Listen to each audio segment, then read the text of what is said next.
Épître de Paul aux Galates, chapitre 1er.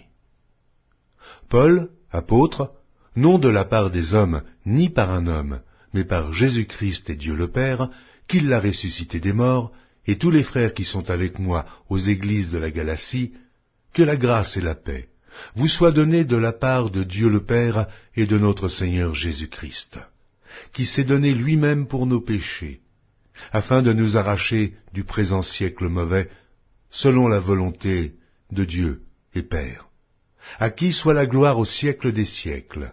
Amen. Je m'étonne que vous vous détourniez si promptement de celui qui vous a appelé par la grâce de Christ pour passer à un autre évangile.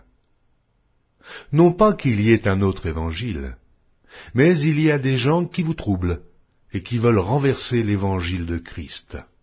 Mais, quand nous-mêmes, quand un ange du ciel annoncerait un autre évangile que celui que nous vous avons prêché, qu'il soit anathème. Nous l'avons dit précédemment, et je le répète à cette heure. Si quelqu'un vous annonce un autre évangile que celui que vous avez reçu, qu'il soit anathème. Et maintenant, est-ce la faveur des hommes que je désire, ou celle de Dieu? Est-ce que je cherche à plaire aux hommes? Si je plaisais encore aux hommes, je ne serais pas serviteur de Christ. Je vous déclare, frères, que l'évangile qui a été annoncé par moi n'est pas de l'homme.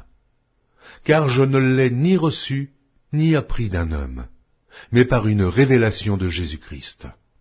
Vous avez su, en effet, quelle était autrefois ma conduite dans le judaïsme, comment je persécutais à outrance et ravageais l'Église de Dieu, et comment j'étais plus avancé dans le judaïsme que beaucoup de ceux de mon âge et de ma nation, étant animé d'un zèle excessif pour les traditions de mes pères.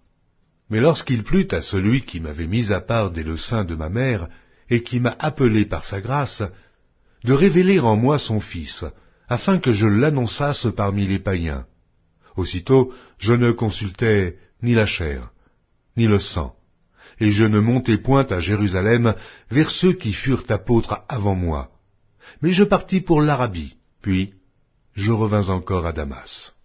3 ans plus tard, je montai à Jérusalem, pour faire la connaissance de Céphas, et je demeurai 15 jours chez lui. Mais je ne vis aucun autre apôtre, si ce n'est Jacques, le frère du Seigneur. Dans ce que je vous écris, voici, devant Dieu, je ne mens point.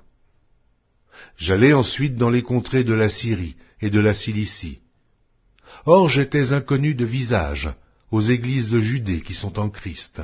Seulement, elles avaient entendu dire « Celui qui autrefois nous persécutait annonce maintenant la foi qu'il s'efforçait alors de détruire. » Et elles glorifiaient Dieu à mon sujet.